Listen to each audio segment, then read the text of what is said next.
Scenarij je duhovit, zamišljen je duhovito, nadam se da će ga uspjeti takvog i izrealizirati. Nismo još počeli snimati, ali svidjelo mi se, mislim da bi trebalo biti duhovito. Uglavnom, presreće me nekakav mladić i dalje vam neće otkriti. Ne bi bilo iznenađenje, jel? Najlakše mi je glumiti samu sebi ili najteže, jedno od ta dva.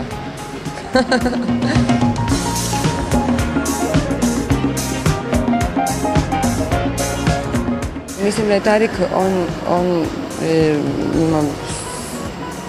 on je odvojen, znači ima drugu priču, vjerojatno sličnu pri završetku, kako završava spot, ali nismo u istom spotu. To bi bio horor.